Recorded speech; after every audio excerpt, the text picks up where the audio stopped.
그래서 보험료가 좀 부담이 된다 그러면 설계사는 딱 눈에 보이는 보험료가 적은 식으로 이제 설계를 해줍니다. 근데 그렇게만 하면 안 되고 이게 갱신형인지 비갱신형인지도 비교를 해야 되고, 기존 보험에 내가 보험료가 부담이 된다 그러면 기존 보험을 해지하고 새로운 보험을 갈아타는 방법만 있는 게 아니라 기존 보험 자체에서도 보험료를 줄이는 방법이 있습니다. 근데 그렇게는 보통 조언을 잘 안 해줍니다. 왜냐하면 설계사는 새로운 보험을 가입해야지 본인의 수수료가 나옵니다. 그러니까 무조건 새로운 보험을 가입하는 쪽으로 얘기를 해줄 가능성이 있습니다. 보험을 가입할 때 가장 먼저 고려해야 할 우선순위가 있다면 어떤 게 있을까요? 이게 앞에 질문이랑 좀 비슷한데요. 일단 보험이라는 게 보장이 가장 큰 목적이지 않습니까? 그렇기 때문에 내가 필요로 하는 보험이 무엇인가, 어떤 걸 보장받고 싶은지, 예컨대 우리 집안은 암 가족력이 있으니까 나는 암으로 보험금을 가입하고 싶다, 이런 식으로 내가 필요로 하는 보장이 무엇인지를 체크를 하시고요. 두 번째는 보험료. 보험료는 당연히 내가 낼 수 있는 만큼의 보험료를 납입을 해야 되고, 이 보험은 중간에 납입을 하다가 해지를 하면 원금을 찾는 경우가 거의 없습니다. 해지는 무조건 손해이기 때문에 내가 만기까지 납입할 수 있는 보험료인지를 확인하셔야 됩니다. 그리고 나한테 필요한 보험인지를 따질 때는 사실 나의 가족력 아니면 나의 직업, 그런 거를 잘 고려해서 맞는 보험을 가입하시기를 말씀드리겠습니다.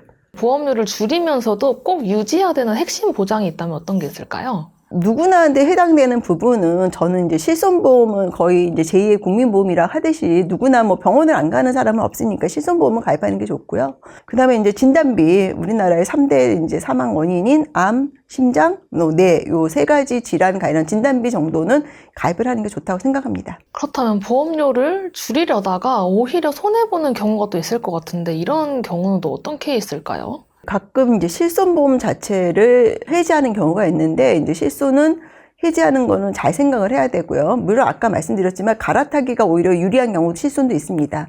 하지만 그것이 아니라 나는 병원 안 간다 하고 실손을 해지하시는 분이 있는데, 그거는 좀 저는 바람직하지 않다고 보고요. 그리고 암, 뇌, 심장 진단비 특약을 해지하는 경우도 바람직하지 않다고 보입니다. 또 하나는 보장 금액 자체를 과도하게 축소하는 경우가 있습니다. 내가 아팠을 때 그래도 일정 금액을 받아야지 나의 보험이 도움이 되는 건데, 이러한 보험금 자체를 이제 보험료가 부담된다고 팍 줄이시는 경우가 있는데, 이 경우도 좀 별로 도움이 되지 않을 것 같고요. 왜냐하면 나이가 들수록 질병에 걸릴 가능성은 높고, 나중에는 이러한 동일한 보험으로 보험 가입 자체가 안 되는 경우가 있습니다. 그렇기 때문에 이러한 진단비 등의 특약을, 보험금을 축소하는 거는 좀 신중하시라, 이렇게 말씀드리겠습니다. 그리고 많은 경우에 보험 리모델링이라 그래서 기존의 보험을 해지해서 보험료를 합리적으로 조절하는 이제 이런 것들을 보험 설계사가 제안을 하고 있습니다. 이 경우도 좀 조심을 해야 됩니다. 왜냐하면 기존 보험으로 유지하면은 내가 당연히 보장받는 거를 기존 보험을 해지하고 동일한 보장의 새로운 보험으로 갈아타는 경우인데, 아무래도 기존 보험 가입할 때는 내가 건강했기 때문에 가입에 전혀 문제가 없고 혹시라도 질병에 걸려도 다 보장을 받는데,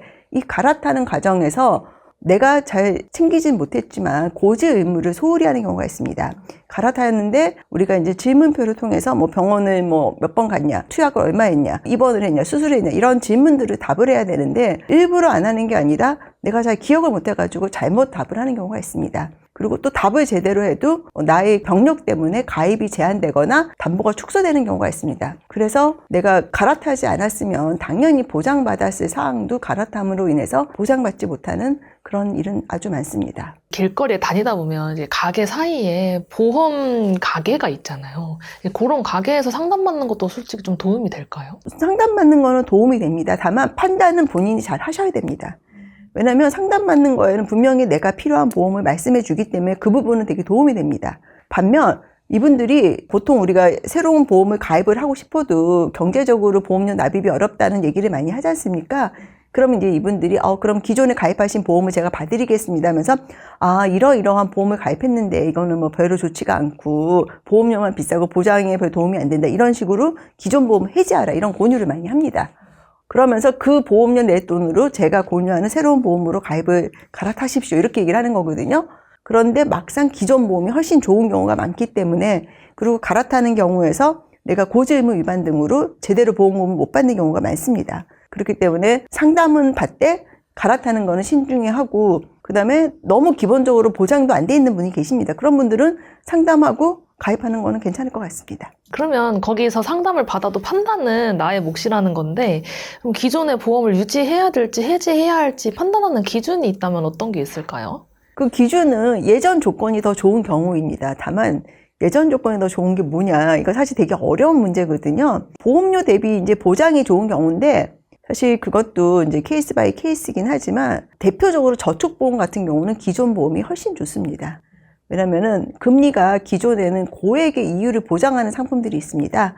특히 2000년대 초반부터 그 전후에 가입하신 보험은 지금이랑은 비교할 수 없는 고금리를 보장을 해주기 때문에 이러한 저축보험은 절대적으로 유지를 하셔야 되고요. 이러한 저축보험은 보험회사에서 연락이 옵니다. 해지하라고. 너무 손해가 나니까. 이 경우에는 무조건 유지를 하셔야 되는 경우고요. 이제 보장성 보험은 이거는 제가 예외적으로 말씀드리기는 어렵습니다. 내가 보험료에 비해서 너무 보장이 적은 그런 보험도 있고 그런 거는 갈아타는 게 맞는데 또 반대로 기존에 잘 세팅된 보험을 굳이 해지하면서 갈아탈 이유는 없습니다. 그다음에 해지를 고려해야 되는 보험을 말씀드리겠습니다. 불필요한 특약이 많아서 보험료 자체가 되게 많이 나가는 경우가 있습니다. 그래서 보험료가 많이 나갈 때는 무조건 해지를 할 게 아니라 특약을 좀 보고 그중에 이거는 불필요한 특약이고 특약의 보험료가 상대적으로 높은 경우는 해지를 하는 게 좋을 것 같고요. 그 다음에 내가 이게 무슨 보험인지 이해가 안 되는 보험이 있습니다. 그런 특약이 있는데 그런 경우는 사실 저는 해지하는 게 맞을 것 같습니다. 그렇다면 실제로 보험금을 지급받는 과정에서 이 보험이나 특약은 빼지 말걸 하고 후회하는 사례도 혹시 있을까요? 예, 많습니다. 예컨대 막상 암에 걸렸는데 진단비를 너무 적게 넣어가지고 근데 그때 보니까 보험료 자체는 많이 납부를 하는데 쓸데없는 특약에다가 보험료가 많이 나간 거죠. 예컨대 내가 월 10만 원의 보험료를 납부한다 그러면 10만 원을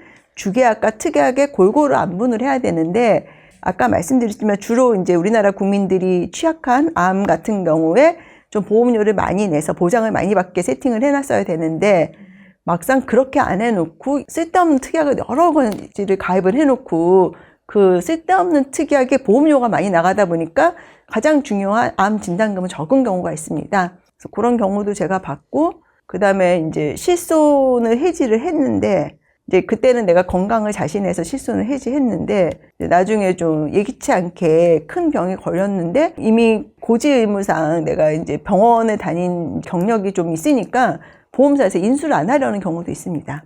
이분은 이제 손해가 많이 나시는 분이니까요. 보통은 전부 다 가입이 안 되진 않고 그 질환과 관련된 담보는 부담보로. 예컨대 지금 말하신 경우는 B형 담보랑 관련된 간질환 무슨 질환은 부담보. 근데 부담보도 뭐 약한 질병을 3년 부담보, 뭐 5년 부담보 이렇게 하는데 전기간 부담보로 하는 경우도 있습니다.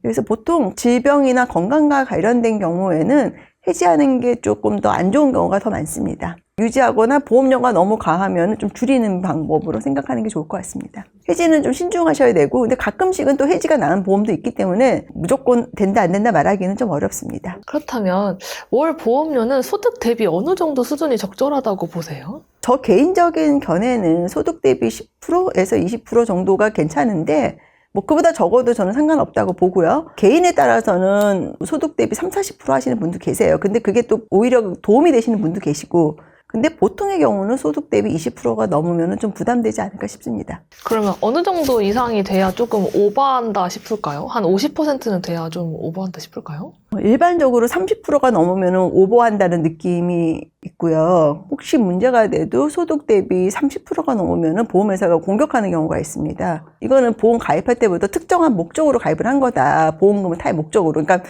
보험 사기랑 조금 연관을 시켜서 그러는 경우가 있는데 제가 이렇게 보니까 보통 소득 대비 50%가 넘으면 100% 그런 공격이 들어오고요. 30%가 넘으면 좀 그런 가능성이 있습니다. 소득 대비 보험료가 높으면 그 문제 잡는 경우가 있습니다.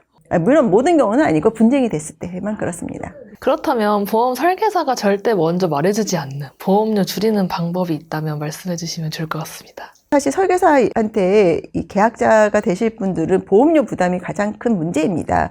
그래서 보험료가 좀 부담이 된다 그러면 설계사는 딱 눈에 보이는 보험료가 적은 식으로 이제 설계를 해줍니다. 근데 그렇게만 하면 안 되고 이게 갱신형인지 비갱신형인지도 비교를 해야 되고 기존 보험에 내가 보험료가 부담이 된다 그러면 기존 보험을 해지하고 새로운 보험을 갈아타는 방법만 있는 게 아니라 기존 보험 자체에서도 보험료를 줄이는 방법이 있습니다. 근데 그렇게는 보통 조언을 잘 안 해줍니다. 왜냐하면 설계사는 새로운 보험을 가입해야지 본인의 수수료가 나옵니다. 그러니까 무조건 새로운 보험을 가입하는 쪽으로 얘기를 해줄 가능성이 있습니다.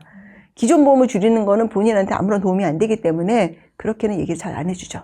지금 이 순간도 보험 어떻게 가입할지 어려워하시는 분들이 계실 텐데 이분들께 드리는 조언의 한 말씀 좀 부탁드릴게요. 보험은 사실 우리가 장수 사회를 살아가면서 반드시 필요한 부분이라고 생각을 합니다. 그렇지만 무조건 보험을 많이 가입하는 게 반드시 좋다고 얘기할 수 없기 때문에 저는 최소한의 보장은 가입을 하시라. 그러면서 예컨대 실손보험 정도는 아무리 어려워도 가입하시는 게 좋다고 말씀을 드리겠습니다.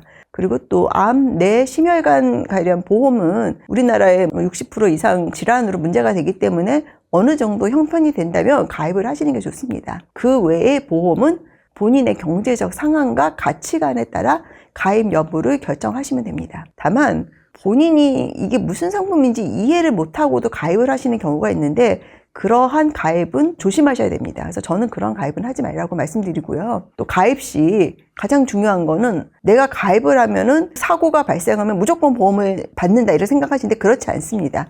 그렇기 때문에 그러니까 어떤 경우는 보험금을 지급하지 않는지 이러한 면책사항과 내가 만약에 이 보험료를 납부하다가 사정에 의해서 중간에 보험을 유지를 못하고 해지할 수가 있습니다. 그럼 해지하면 손해가 얼마큼 나는지 이 부분도 가입하기 전에 반드시 확인을 하시라고 말씀을 드리겠습니다. 또 가끔은 보험회사가 보너스 내지 뭐 특별히 이자를 준다 이러면서 우리가 처음에 내는 월 납 보험료보다 많은 경제적 혜택을 저한테 제공을 한다 이런 경우가 있습니다. 이는 불법의 가능성이 아주 많으니까 그런 경우는 유의하시기 바랍니다.